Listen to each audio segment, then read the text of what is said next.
Okay, so welcome everyone to week 5. So in the past 2 weeks, we have gone through quite smoothly over the online consultation. And with all the emails I have been receiving so far, I have been attempting to answer most of the email immediately. There aren't much of a general email that I seems that there is a need for me to reply a big email for everyone. So that is a really good sign. So everyone, I've seen everyone have doing their great works, keep producing it. And remember, the axonometric drawings is one of the challenges, the biggest challenges of all the assignments. And for this week, what we're gonna looking at is the 1 point sectional perspective.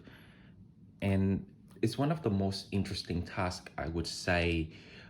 It is not that hard, but there's a few concepts as well as a few rules that you should walk through, and it's very rewarding after you complete it. So what I would advise is the axonometric is quite challenging, and it requires you to complete the floor plan and the section drawings.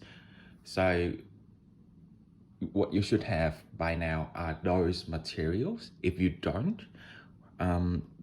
you can keep working on the conceptual model. Don't wait for the online consultations and do the axonometric. If you're stuck on it, then go back to the conceptual model task. Okay, so of which I will explain to you the final task, the final set, task 1C, creating space from multiple plane. Okay, so I bring this a little bit forward because next week we're gonna have a break. I will triple check with that, but ideally the break begin next week, and therefore I would like to provide all the materials before we go into the break, so you have you have an overall understanding of what you can do during the breaks. Okay, so again, if you cannot work on the axonometric, complete all part 1, task 1A, 1B, and 1C, finalize it. Okay, but in terms of the weekly schedule, by the end of this week, you should have complete the rectangular volumes, task 1B. On the models, on the sketches, and on the photos should have been taken for task 1B as well as 1A by this stage. Okay, so task 1C, creating space from multiple planes. So again, you are required to looking at the artworks from the artists, and then you will try to be inspired just like the previous task. But before you making any of the models, you are required to create small pieces, which is we call a plane. Okay, so what you make is gonna be 5 different pieces, a cutout from a piece of A5. Okay, and a maximum of the planes are only 5. Okay, 5 planes. It can be in any shape, rectangular, quadrangular, or triangular shapes. Okay, and with the shape as well, it can be in different sizes. One rectangular can be smaller than the others. All right, or that rectangular have a cutout of a triangular before you are sampling it. Okay, so the shape is depending on you, but before you take the photos of your models and assembling it, take a photos of on the plane, lay down on an on a whiteboard to present what is the initial shapes of my my models. Okay, so again, no more than 2 types of shape are gonna be made. Okay, so but then again, you're gonna make a lot of cutout. If those who decide to make a cutout on the original shape, like a rectangular, there are a little bit of crossover and imaginative for you guys. But ideally, no more than 2 shapes can be used to make a models. Okay. So again, the focus of this model is not just the sculpture. You have to focus on the interior space. Okay, so the inside space. How do you make from those separate Lego pieces, I would call, to create a space inside? Okay, and after that, you're gonna apply the same techniques, including photographing techniques, and then sketching techniques that you have carried out before. Okay, so with that, I'm gonna go to the demonstration, to the concepts of the one-point perspective. Okay, so one-point perspective is one of the most common perspective being used to demonstrate the 3D of your design, this including exterior and interior. Okay, so again, the PDF file, you can find it under the modules tab on the Canvas system, and this will be week 5 content. All right, so here are some of the basic concept of the one-point perspective. So the first thing is the horizon line. So horizon line basically is the line where the earth and the sky meet together. The obvious one you can see is when you're standing on the beach, where you see the sea and the sky meet together at one horizon line. Okay, why it's really hard to see in our daily life because we are being blocked by houses and things like that. But ideally, the horizon line in our daily, under our daily eyes will be behind the houses. Okay, and in one-point perspective, the location of the horizon line are very important because it will decide what's the height of your eye level toward your perspective. Say for example, I have these sections, yeah, of a room, and as you can see here, it have different height. Okay, and with that, usually the horizon line are placed on around 1.6 meter above from the ground level. So it's mimicking our average height looking at the room. But of course, this is not a restriction, okay? This is a suggestion for you to make an accurate perspective drawings. In my later demonstration, I will show you what if the horizon line gonna be way below the structure, way below the room, or way above here, or even outside of the room. It is still possible to see, but that view will not be realistic in our life. It only exists in the abstract deco approach. Okay. Then we have vanishing point. So again, one point perspective is mean one vanishing point in your perspective. Okay.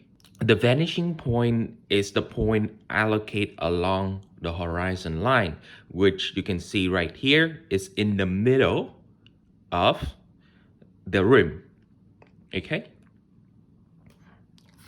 So on the lines that we see today under the one-point perspective, it will actually go toward the vanishing point. So that's the corner of the room. However, it will be stopped by the back of the wall, right? And also the window as well, it doesn't run continuously to the vanishing point, but it will be blocked by the frame right here. But ideally, both the frame below and above is going to the vanishing point. It's just like that in our daily life as well. If you can imagine with the one-point perspective, it's like if you have a room, okay? So if you think of my iPad, it's a room, and then I'm standing right here. To create one-point perspective is basically I'm looking directly to one face of a wall, okay, like that one, or I'm standing here looking at that one, okay? If you can recall the layout of our classroom, so that is the door, and this is where I normally stand, and this is the student, okay, the student seats.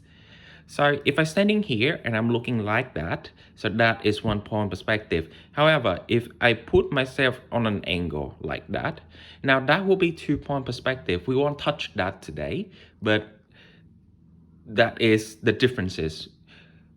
One-point perspective is when you directly looking at one face, okay? So that, or that, or that, okay? So with the vanishing point, in this demonstration, you can see that it is right at the center. So again, it's depending on where you want to view it, it can be allocated even outside your room, but still along the horizon line. Okay, it is still doable, but then again, it only abstract. It can be shift to the left, it can be shift to the right. Okay, so if you recall earlier, as I said, if the horizon line below here or up there, now the vanishing point have to follow where the horizon line are. It has to allocate along the line, and so therefore the vanishing point in that scenario will be either below here or up there.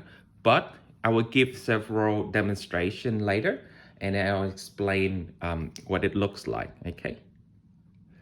All right. So with the one-point perspective, as you can see here, it is quite challenging for us to grab the dimensions, because when you draw in perspective, everything well reduced down to perspective. There are no true scale or some sort like that, and therefore you have to rely on a grid system to figuring out the width, the height, and the depth of it. Okay, so as you can see here, this perspective is not the perspective we see every day. This is called a sectional perspective. Okay,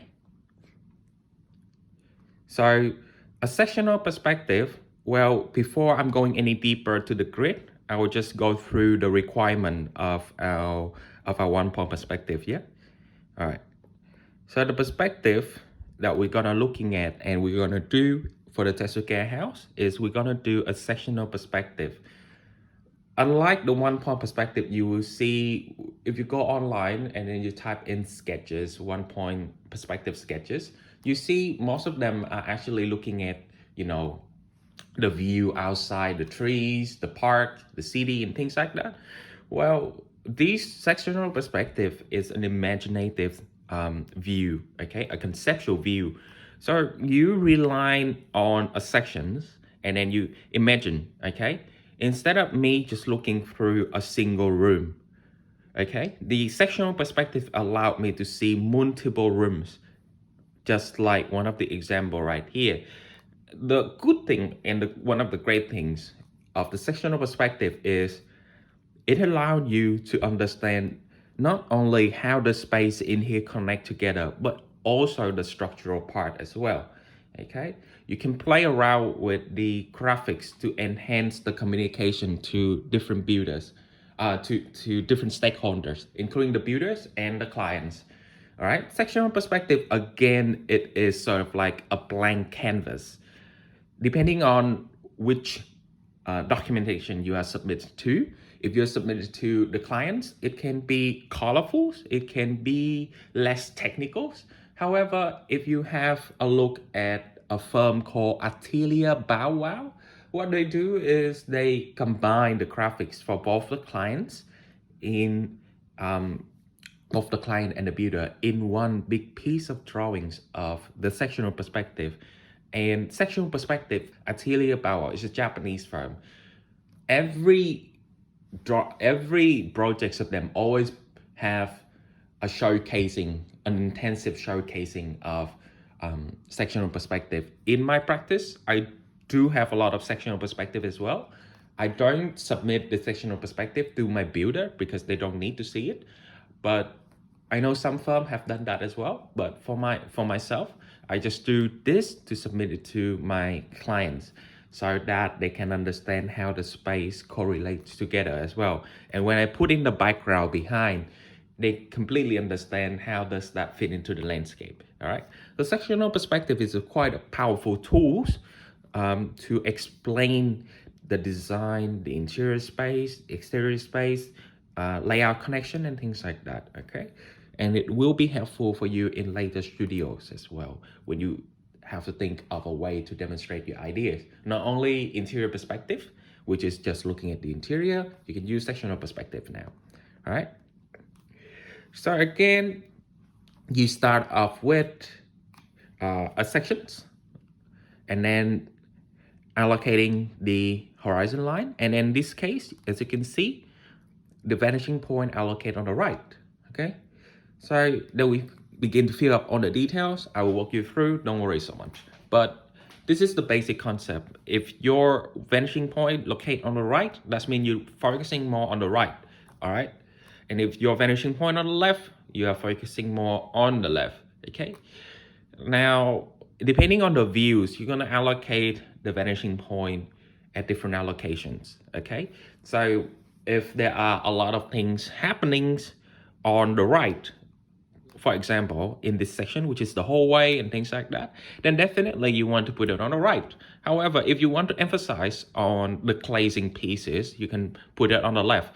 So it depends entirely depending on your intention, what you want to review. Okay, so the decisions to put where the horizon line as well as for the vanishing point, it comes with experience. Okay. It's not easy to set up where I want to see because you have to have a clear idea of your design and things like that. So therefore, this assignment allow you to exercise these basic concept at the very basic level, the Tetsuge house. You still have the ability to choose where you put the horizon line and where you put your vanishing point in that sense. Okay. And after you put in the sectional, after you fill in all the details, then you begin the shadings, all right? So we don't need the shading in our submission. All we need is this, okay? But the qualities is not sketchy. It has to be a fine line. It has to be a straight, fine line, okay? A few more examples of sectional perspective, okay? So going back to one of the earlier examples, all right. So this is, as you can see, the grid appear on the floor. So this is called a grid system. Why do we need it? We need it for allocating the height and the width and the size of things. Okay, so how do I get all of these? Well, this is a section, obviously. And with a section, it is up to scale. And therefore, we can easily mark the spacing of it, okay? So if this is what, before we're gonna go through, we're extruding on those grid points, we note down on our section drawing, how far is 1 meter, 2 meter, 3 meter, and 4 meter. And after that, on this line, going to the vanishing point, but the line stop at the back of the wall, okay? So to allocate the back of the wall in this scenario, within this example, it is entirely depend on your eyes, okay? I will explain to you later in my demonstration, okay? In the Tetsuge house, we use a different approach to allocate the back of the house. But for this, for the easy and simple interior like this, you can estimate it just by your eyes, okay? And with that, it comes with the height as well. The height also have the grid, okay? And so with the grid, we're going to the vanishing point, and now it will allow us to know the height of things, okay? So the outside part on the framing, I would say on the framing of the section is up to scale. But as soon as we're going in, that's no longer up to scale, all right? 1 meter, as you can see here, okay? So each of these is 1 meter, presumably, yeah? But if you drag out the ruler, now that is not the same, isn't it? It begins smaller. The 1 meter begin to be smaller in perspective drawing. Well, basically it's perspective, isn't it? So you must know you must understand that concept. A lot of students before, they understand it very clearly in the video, but you know what they do when they do the Tetsuge house perspective? On their, to mark the depth of it, what they do is they drag out a scale ruler and then they just mark 1 meter, 1 meter, 1 meter. Now that's wrong. That's not perspective, isn't it? So you need to figuring out everything and use the grid example right here, the grid system to allocate the depth, the width, and the height of things. Okay. So with the depth, it's a bit complicated in here, but I can explain to you briefly. Basically, you must allocate what is called a midpoint. You make a big cross right here, and then whatever the line intersect, which is this line, then you extrude it to both sides. And then from the two sides right here, again, you're making a big cross. And then wherever you got the intersection point, you extrude this part to both sides. Now the point when you're making the big cross is called a midpoint. The midpoint will allow you to understand more of the depth, okay? So I think it's very confusing for you guys at this stage. So what I will do now is I will go through a demonstration of a simple layout like this, a simple house like this. Okay, so now coming to the examples, I have a basic layout of a room without doors or, just a basic for the sake of demonstration. So the size of the house is around 4 meters, okay, in terms of the depth. And we also have the width around 4 meters. We have a window on that side, and the spacing from the edge of the window to the edge of the wall is around 1.5 meters. The window length is around 1 meter, and the height of the room is 4 meters. Okay, so unlike the Tetsuke house where you have to figure out on this dimension by yourself, this dimension I made it by myself. I made it up, so that's why I got all of these. So the scale of this is around 4 meters. And what I would do right now is I would try mimicking a section cut through here, and then I looking that way. Okay, so I have a section looking that way. Okay, now I try to put it along the edge of the wall. It's not cutting through the wall. Okay, so I draw sections of 1 to 50 scale. Okay, and also the thickness of the wall as well. All right, so this is what I have at the moment. So now what do I do first? I have a section, right? So that's the width, but I don't know the depth because I haven't got any horizon line. So let's start off with a very basic one. So I put the horizon line 1.6 meter from my eye level. So this is where it is. Okay, so that's the horizon line. That's where my horizon line is. Make the horizon line very light. Okay, you can barely see it on my videos, but it should be very light because you're going to erase them otherwise. All right, and I will put my vanishing point in the middle.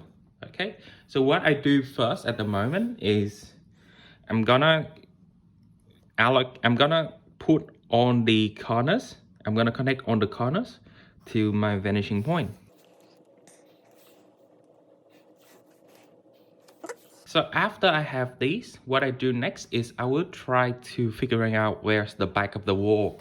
Now that is very crucial, and this requires tremendously a lot of experience. Why for these easiest tasks, you can put the back of the wall in anywhere you want, but in reality, it entirely depending on your experience, okay? Because let's say you sketch a real life buildings, and then you put your horizon line on the back line to indicate some building's wall. If it's too deep, then it will make the entire sketch look very stretchy. And if it's too short, then it's just squeezing the entire perspective. So this exercise also aims you for that reason. You're gonna sketch a lot in your real life and later on in your practices as an architect, if you still pursue this career. And with the sketching, you don't have a lot of rulers, and you don't have a lot of measurement tools around with you. You only have your pencil and a small notebook. And then under such extreme circumstance where the client asks you, hey, can you demonstrate for me a sketch of your views? Of course you have to do it, okay? That's your practice. And with that, you have to do it very fairly quick. Let's say you make a very loose, sketchy sketch, and well, I'm not sure if the client will be impressed with that. In my practices, I try to impress my client, like I said, from the very first impression, either with perspective, and that's how I scored most of my projects. So I would encourage you to practice this vigorously, not only within this unit, but also try to apply it to the other design studio of yours as well. And one thing I can guarantee is very rewarding when you complete it, okay? So going back to this one, the back of the wall, like I said, it can be here, or it can be even deeper in here as well. But generally speaking, I would say it is around halfway. Okay, so this is the back of the wall, and now it goes to, now I will extend it, extruding it vertically to meet the line from the top corner going to the vanishing point, and it will stop there. Similar to this one. Now again, I'm using this ruler, but what you should have is a T-square to perpendicularly extrude on the line, okay?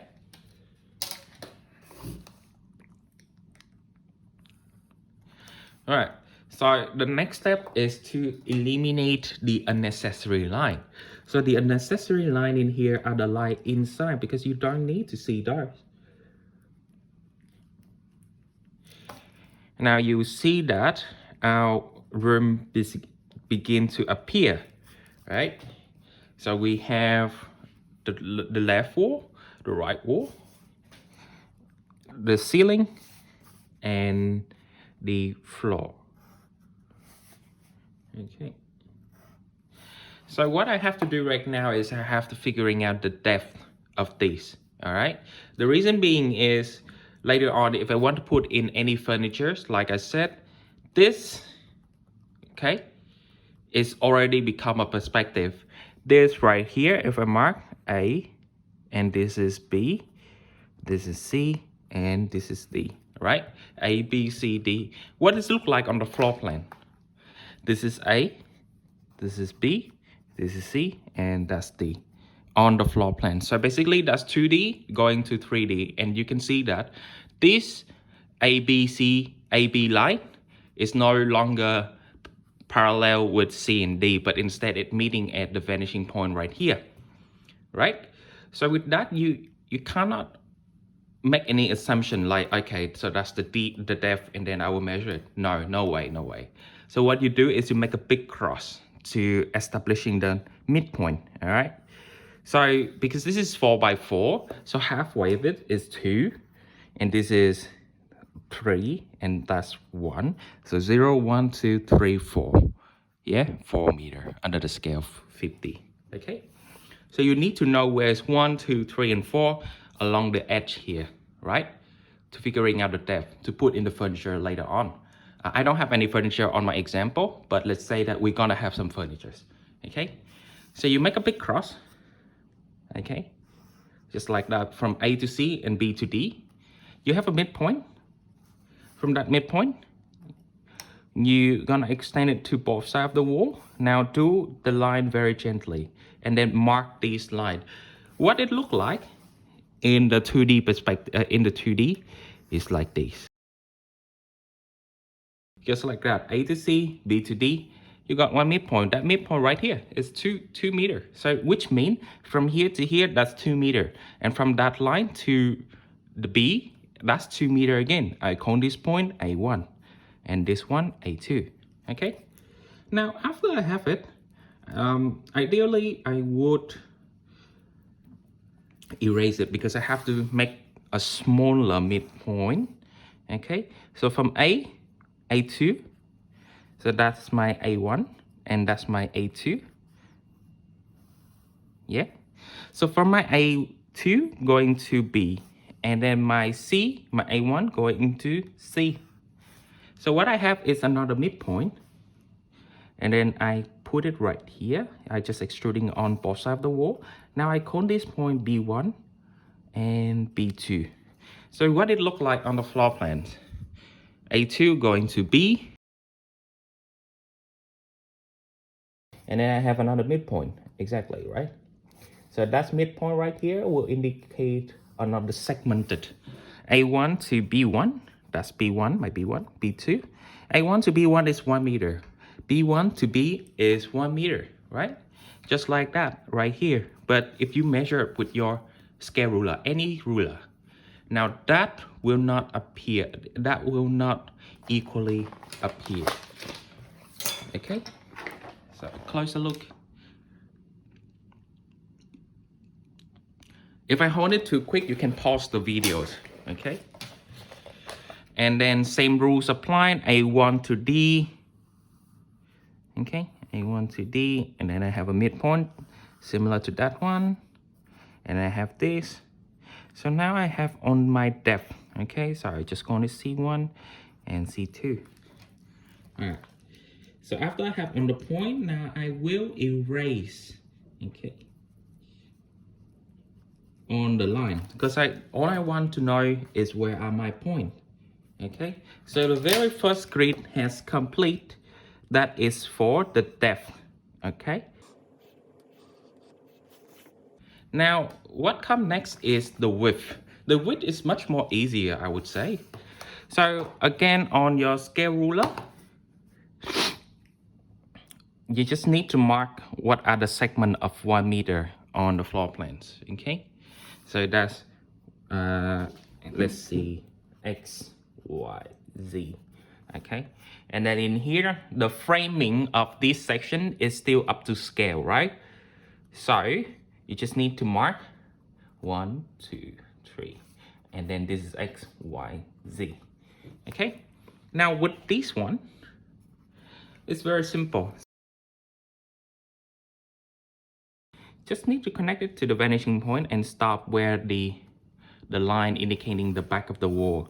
Bear in mind that the line B2 and B1 is very close to my back wall, so be careful, okay? So Y going to this, and that going here, okay? So now I have on the grid. So this is, now that I know this is 1 meter, right here is 1 meter. That's also a 1 meter square box, rectangular box. So with the grid, it's helped me easier to construct the furnitures and objects. Let's say I have a bench, okay, somewhere around A1 and these, and it will cross. So it's in the dimension of XY and A1. It can be somewhere, if it's off, you can estimate it, okay? So basically this is that one. And now I need to extrude. Let's say that I have a box, okay? What I need to do next is I need to understand the height. So let's just say this box is around 1.5 meter, okay? Now again, this section is, the height of it is 4 meters. So 1, 2, 3, 1, 2, 3, just like that. Again, going in here, going to the vanishing point. So 1.5 is somewhere around here, okay? And then it goes to the vanishing point like that. All right. So with it, I will extend the line here. I'm just gonna go and see how much is 1.5 around that corner. So what I do is, from the footprint of my objects, I extend it, I just extrude it to the wall, going up, and I know, okay, so that around the height.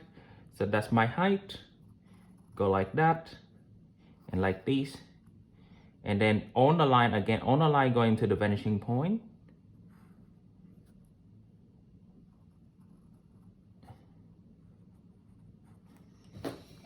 It's a bit squeezy because you are just allocating it, because I allocate the objects right where the vanishing point is. And normally it is squeezy in that circumstance, okay? So again, I have that. I have the height right here. Then that's the back of my boxes. Going in here and it stop there. Okay. All right. So that's how I figuring out stuff. I erase it because I don't want the X-ray view. Okay. The box blocked and everything behind. So you must replicate that visual correctly in the Tetsuya house as well. Don't give X-ray vision. All right. We're not Superman. Come next is the several options where you will see what if I align the vanishing point to the left, to the right, as well as the horizon line up and below, okay? So we'll go to the other example where I will try to relocate the horizon line as well as the vanishing point, okay? So in this second example, what I would do is, let's just make a quick sketch, okay?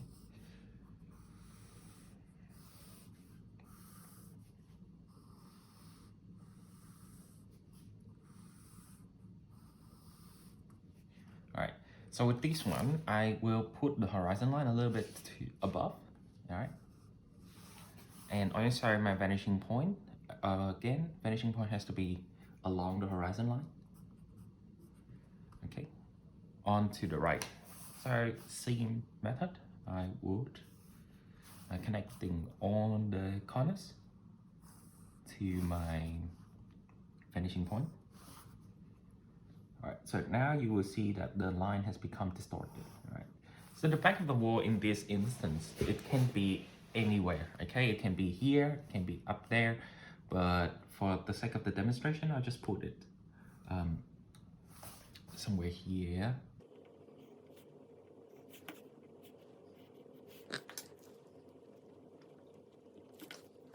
So that's the back of my wall, and you see that it's also begin to form the rim itself already.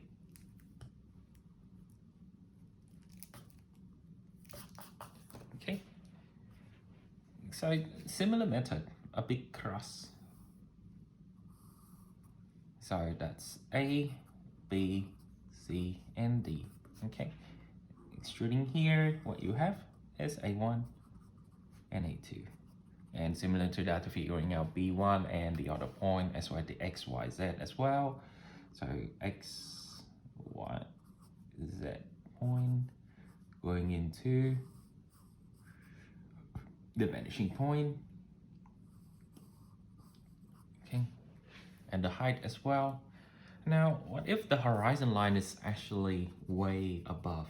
Okay, what it would reveal. Okay, so in this sense, in this example where I shift the horizon line above and as well as to the right, you see that it's focusing, because it's focusing more on the right.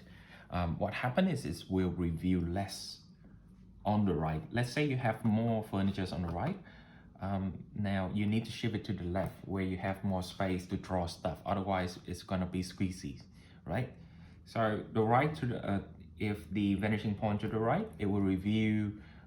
It will allow a bit of space on the left right here, as well as because shifting up, so it will reveal more space to draw on the floor. All right. Comes to the example of horizon line going way above.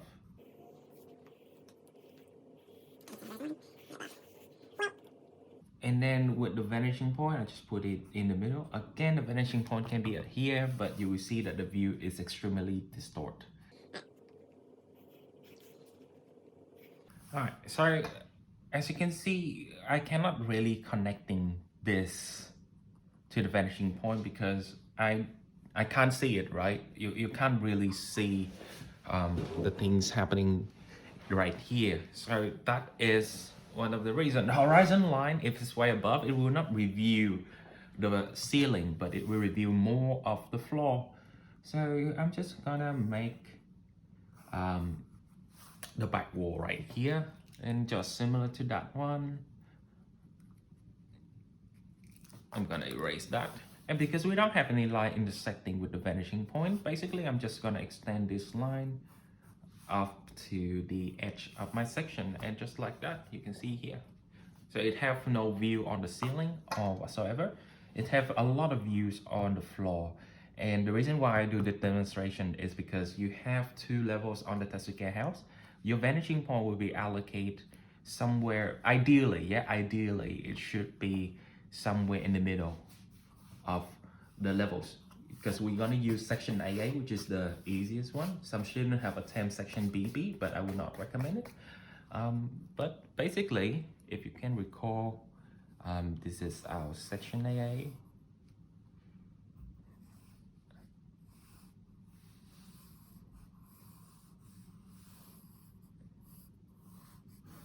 If your vanishing point gonna be right here, of course, that line will not, and then this is our vanishing point. Sorry, this is horizon line, that's vanishing point. You will see that you can't really see much of the first level ceilings, and then on the second level, you cannot see much of the floor because the vanishing point has been below, but it will reveal quite a lot of its ceilings, right?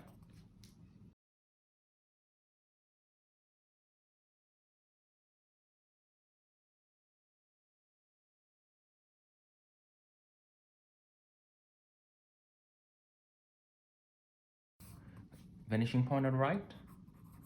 Cannot reveal much on the ceiling of here, and the floor on the ceiling of the first level, and then the floor on the second level because the vanishing point below. Okay, sorry, this is on the other example where vanishing point below, so that you will see a lot on the roof. Okay, so this exercise I will encourage you to make a few sketch like me. Okay, and the concept, it took quite some time to get around it, so what I would suggest you to is have a little break while you're watching this video before you commence to draw the Tetsuge house. Okay, and now I'm gonna go to the detailed demonstration of the Tetsuge house. Okay, so the sections I would recommend you to do the sectional perspective for the Tetsuge house in terms of 1-point perspective is section AA. Right? As I have previously mentioned, you can do section B and don't do section C. C is too easy. So do section AA, which is the standard one, okay? And again, it is very crucial to have on your section and your floor plans drawings ready by this stage, the complete pencil version trace, okay? And to do the setup first, just like on the other drawings, you must use the T-square just to make sure that it is perpendicularly and also vertically aligned, all right? So let's say that I am happy with that. So now I'm gonna tape my floor plans underneath and then my tracing above, okay? Leave the edge of the tracing so then you can slot in from time to time. And just before you commence all of those, put in the outline of your sections. Okay, you don't need to draw any detail just yet. Okay, and of course there will be question details, including of several details like this area. Do I need to sketch that? My answer to you is sketch. Whatever belongs to the structure and the outline of section AA, you need to carefully trace those. All right. But for the sake of my demonstration, I won't, because that's too short and it's not that significant.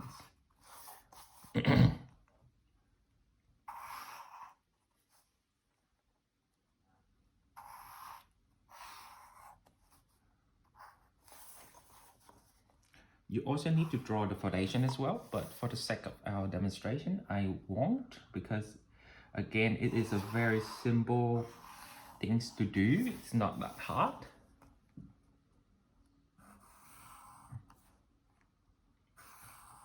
Bear in mind that the way that I teach you guys to do 1-point perspective, this is just one of the way. We have like 10,000 way more. And when you see in terms of the other classes how they do it, you notice that my method are actually different than the other, but actually the outcome are very much the same. Okay, so I don't want any other outcomes like mine. The reason being is I know that several other methods might be really good, but this will, for me, I think this is one of the best way to learn both. First is the concept, and second is your estimations. Like I said, when you go out there, you don't have rulers, and when you come across several YouTube tutorial online, you see that they have measurement, like they measure it exactly and they don't estimate. Now I don't need the exact accuracy, I need a good measurement, proportional. Okay, I'm focusing on proportional correctly, so everything must proportional correctly. All right, so my way of doing so can be easily achieved, but of course you can still use online method to go about on the perspective drawings. Okay, so that's my outline. Okay, pretty basic. And now, first thing first, I allocate my horizon line and my vanishing point.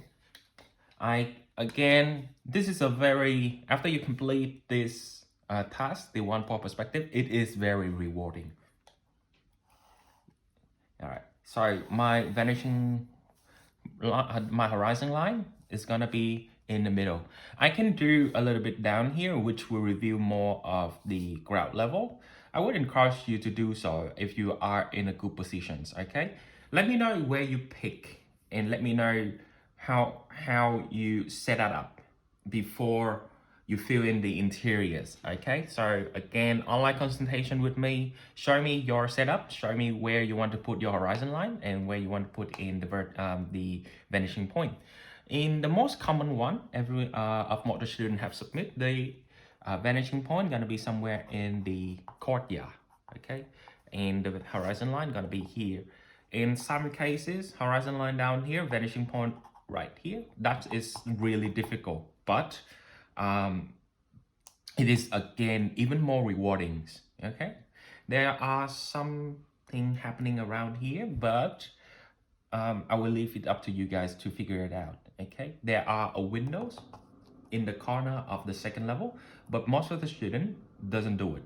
They forget to fill it in, as well as there is a setback in the corner of the kitchen as well. How do I know it? Floor plans, okay? So that's why you need a floor plan to complete it. All right. So now that I have it, I'm just gonna connect everything to the vanishing point, okay? On the corners, the visible corners, okay?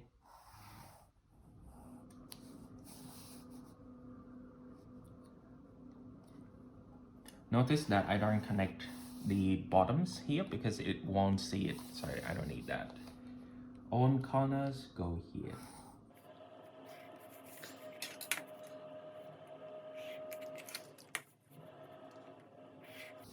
Okay, sorry. At the moment, I left out the glazing. Okay, so that's belong to the furnitures. And what it should look like now is like this. Okay, so what comes with the next task? Well, you need to figuring out the back of the wall. All right, so with that, you can either estimate, okay? It can be here, can be here, can be here. But like I said, we need to do it proportionally correct, right? If you put it too close to the edge of the section, that's mean the length of the house is too short, and all the furnitures will become very even more squeezy. And then if you put your back wall right here, which is very long and very deep, now that is proportionally incorrect. So you need somewhere in the between. How do I know somewhere in the between? There's a method, it's called a measuring point, okay? So what I do is I go back to my floor plans. And do you remember I told you guys to relocate section AA to see the tab? Okay, so the section AA is actually right here, the correct one, right here on the floor tile. So now that we have the edge, the line of section AA, which is these floor tiles. So what we do next is we make a big cross from the 2 point, 1 point on the left, that is the edge of the section AA intersecting with the left wall, and then 1 point on the right, which is the intersecting point with the section AA line, this floor tile, to the right wall. And then from this one, we'll make a big cross to the left point, the end point of the left wall, which is right at the windows. You can do it at the windows or the edge of the glazing right here. Okay, so that differences is not that significant, so you can always change or readjust in later stage. So we make a big cross, and similar to the right one as well. So you're gonna extend the thickness of the wall right here to the edge. So you extend the thickness of the back wall, the line, that line, the interior claddings, to the right wall of the interior claddings. We got that point, and then we make a big cross. Okay. So now that we have the big cross, what we do next is we're gonna lay it down underneath our sectional perspective. Okay, so what we do next is we're gonna extend the line of the, hang on, we're gonna extend the line, the cross line from the floor plan up until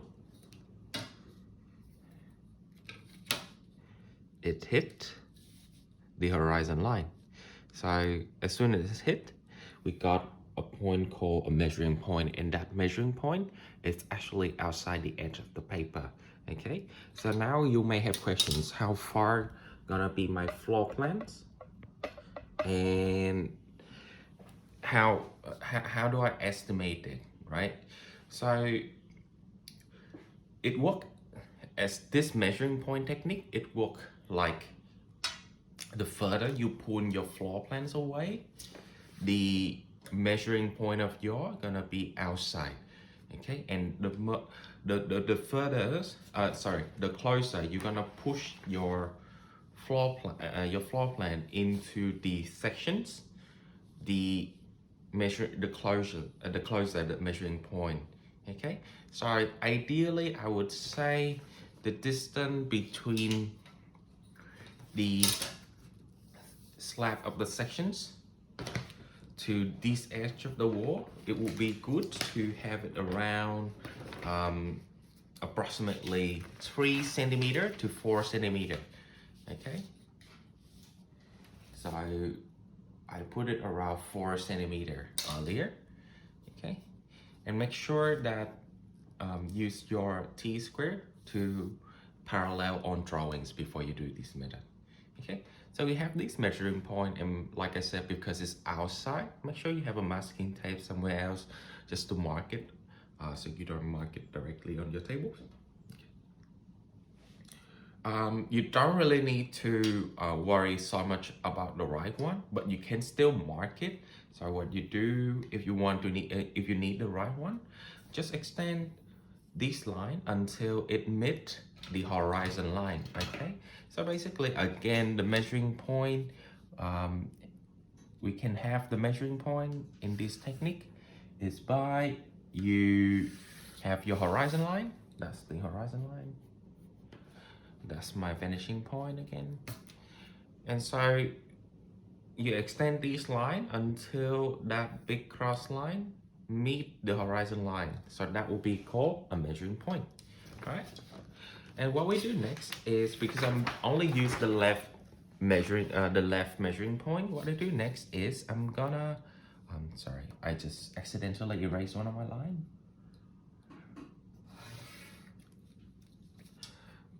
I'm gonna connect the right corners to the left measuring point.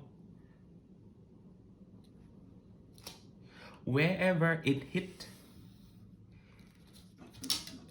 this line going to the vanishing point, that intersecting line is gonna be the very first point of the back of my wall. Okay?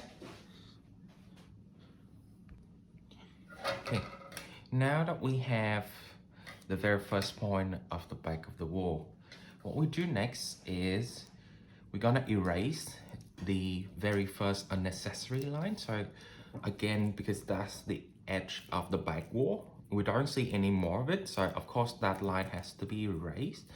Second would be this line. We already found out our back line. Okay, so we can erase that, but we still keep the point. What we do next is we're gonna extend it to the right. Okay, and this is very crucial. Remember, when you extend it from the very first point, it starts from here and that's it. Okay, if you decide to do the right point, it might be more challenging, but I usually start off with the left measuring point, and then I have this point. Then the first thing I do, I extend this line across to the right section right here, going to so that point meeting at the line from the right edge going to the vanishing point. As soon as it have this intersection point, so that again is another point for the back of my wall. I'm gonna erase that. All right, so at this stage, I don't extruding that up yet on the right because it will cause a lot of confusion. One of the confusion, if you decide to do so, is a lot of time the student doesn't intersect it perfectly. It doesn't match perfectly. And what happened is they match these top plate, the top of this wall to the bottom plate of this ceiling right here. Now that is incorrect. So again, throughout the demonstration, you can see it why it is a common mistake. You can easily scroll back the video to check to memorize one of these issues and try to avoid from it. Okay. All right. So now that we have these, what we do next is we're gonna extrude it vertically. Okay. So now that you might have noticed in one of my early example of a perfect cube room, all right. So this is not a perfect floor plan. It's not in a cube shape. Also, it have different thicknesses everywhere as well. The thickness on the below and the thickness above, that is different. The above is more thicker. So since it is thicker, the end of the wall, so the line here representing it, it should not be the same, isn't it? What happened at the moment is it looked like this wall is having the same thicknesses, but they are not. So what you do is you're gonna readjust the thicknesses of it just by a little bit, okay? All right. So that will moving forward, but only by a very, very small margin. All right. All right. Okay. And then it goes to this line. Okay. And it goes up. So the back wall, you trace it from this line, you go to the right, then you stop there, then you go up and then right of the ceiling slab. Okay. And after we got that, what we do next is for this line right here, the top plate, okay, we go here and just like that. So eventually a perfect sketches would be when you line up your T-square, that line and this line is perpendicularly connected, okay? So you line up your T-square, this line will parallel with that and the 2 points perfectly match, okay? If it doesn't match, you might have to check the line where you indicate the thicknesses. You might have to readjust them a little bit. You might want to check one of the angles right here, okay? Because if you do the wrong angle, now that will result in the whole thing wrong. Also, after you've done all of these, let's just say that you are quite happy with it, but then you feel like the depth of it is a little bit too short or too deep. You can always readjust it under your eyes. You don't need to use the measuring point. You don't need to line it up against 3 to 4 centimeter gap. You can always again readjust it by yourself. Okay, now come to the next questions of how we gonna measure the depth. Now that we know everything, this is not as I have so basically this is not up to scale. Then how do we looking at the depth, how do we figuring out the depth? Okay, so my apology, I have to cut it because I think there was something wrong with my phone. It's just accidentally locked. Okay, so we have section AA is right here, right? And if we make a big cross, we have a midpoint, okay? And that midpoint right here is very close to the grid, to the floor tiles right here, Okay, so basically the grid, if I might duplicate myself, please pardon me. So yeah, basically I have my midpoint right here and very close to that floor tiles right here. Just estimate, just imagine yourself that the midpoint, for the sake of our drawing, just put it, just imagine that this is perfectly aligned with the midpoint right here. Again, I don't need perfect accuracy, I need proportionally correct, and this will help you to do so. Okay, so with that we have AA, and then we have on the point. Now going back to, if you can recall one of the example, I will rename the four corners, okay, because this is our section, the beginning of our sections, right? Now that is point A right here, that's point B, point C, and point D. Going back to your perspective drawings, can you try to reflect where's point A, B, C, and D? And what even better is attempt to allocate the midpoint for A1 and A2 if you can. All right, if you can do so, you can pause my video for a couple of minutes. Try to attempt it yourself. If you can do it by yourself, that means you are somewhat around 60% understand the concept of perspective drawing. Give it a shot and see how it goes. Okay, so now I assume you have come back to my video or continuously watching. So that's A. That's A right here. That's B. That's C. That's D. Okay, that's how you transcribe the 2D dimension to the 3D in that sense. And again, if you make a big cross between A to C,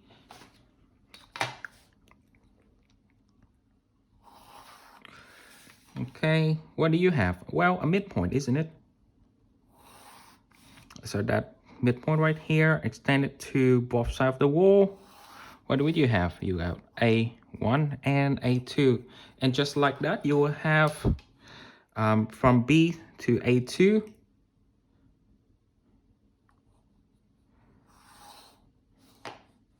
C to A1, you have another midpoint. Okay, now let us have a look one more times on my drawings. You will see that the midpoint somewhat to the left and not to the right. That's because of my back wall line is offset, right? So as you can see, just a little bit, even 1 degree offset, that's result in wrong. So you really need to use this one, but it should be going toward, you know, the vanishing point. Not really going toward the vanishing point at the moment, but ideally it should be somewhat aligned. Okay, so going back to the floor plan, this is how it is. A2 to B, C to A1. You will see that again it approximately intersect this grid line again. Okay, the floor tiles right here. So that floor tile go to both sides. We got B1 and B2. So now I'm gonna call these B1 and B2. B1 and B2. All right, and again a midpoint from A1 to D, A2 to A, which is this one, will give you that grid line. Okay, will give you the midpoint which allocate on that grid line. Okay, again, it might not be perfectly land on it, but you just need to imagine yourself it is. Okay, so you got that. Let's just call this is C1 and that's C2. So you see the line has begun to accumulate pretty big. So I would suggest you to again do multiple layer of tracing paper. So one is just for the grid. After you got the point on the grid, take it out, not the grid back, and just get rid of the tracing paper that have on the grid with you. Okay, so now that we have complete, just need to erase that. So the floor tiles is actually very important for us to allocate the footprints of like the kitchen islands, the chair, the sofa, and things like that. Okay, even though it is extend a little bit outward from the grid. Again, this is a perspective drawings, everything is in perspective, so you don't need to make it so perfect, but proportionally correct.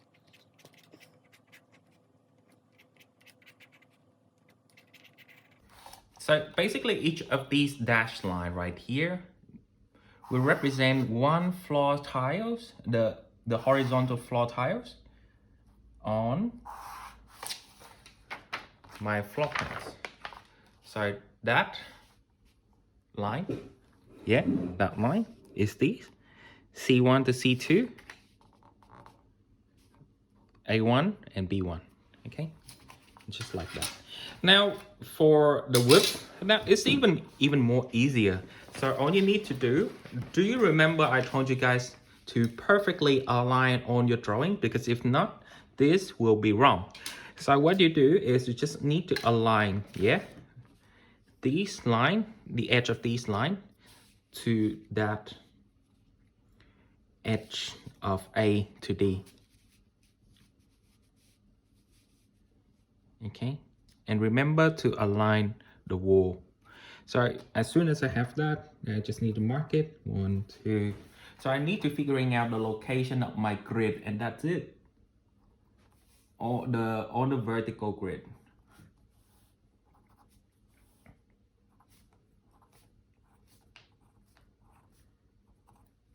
And with the dimension, well, pretty easy, yeah. Because this is up to scale, so you can easily measure, at least for the frame, not really for the interior. It is still up to scale, so you know what is the width of those floor tiles, right? So with that, all of these go into the vanishing point.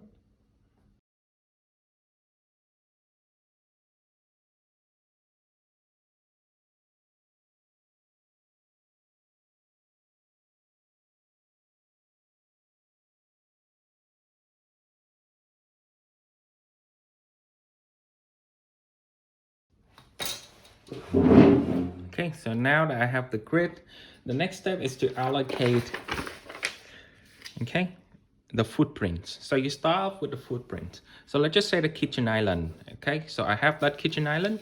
Now I need to know where the footprints are. So it will be somewhere around here, right here. And then it will go down to the very end, just a little bit over my my B1 and B2 points, so that I have. And I need to know the height. How do I know the height? Oh well, you got the section AA right here. So let's just measure it. 1 meter. Okay. So 1 meter is around that.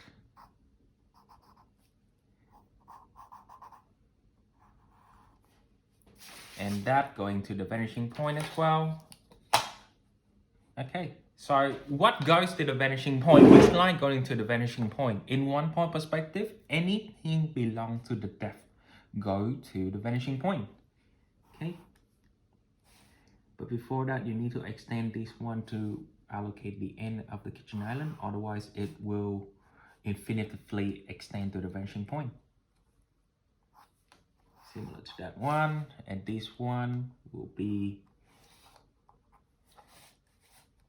like that. So I have the bench, sort of like the length of the bench, okay? Now this look extremely stretchy. So there are 2 ways, okay? If you want to perfectly improve it, you need to erase the back of the wall and just print it out somewhere around here, okay? So that's what I'm saying. You need a lot of trial and error to figuring out where is the back of the wall. If you're not satisfied with the proportions, then you have to redo it again. My concern and my perfect was sort of like one of my benchmark is on the proportion has to be perfectly represent. Okay, so after you have the footprint of the kitchen island, then you start to fill in the details. Okay, the details including the gas stove, the kitchen sink, and also the sort of like the protection edge of the kitchen island. All right, so that's the edge, and that's also the countertop. So you have to add in all the details as well. The kitchen, the cabinets also have different line intersect on lines representing the cabinet itself. So you need to fill that in. But first, get the overall shape, get the overall details, and then you can fill in the details later. And of course, you can check up with me your progress. Like I said, one point perspective, it is tricky to understand, but as soon as you have it, you understand everything. It is very rewarding. So now that you can sense the work begin to accumulate, you are working halfway, not even halfway. Some may have just stuck with the setup with the Astronometric, and now with the one point perspective, the tremendous amount of information on one point perspective. I'm sure that you might feel some pressure, but trust me, just keep doing what you are doing and you will eventually finish it. And don't worry so much, don't overthink. You always have me, and you can always email me, book me online with Skype to chat and to check up with your work. I'm here to support you. I'm not here. I am here to support and pressure you guys, but I'm not gonna make you feel even more painful like what I did as a student. So don't worry so much, okay? Just keep doing it. Just do it. Don't worry. Don't think. Just do it, okay? I will see you guys on the online consultations, and any question, just shoot me, all right? See ya.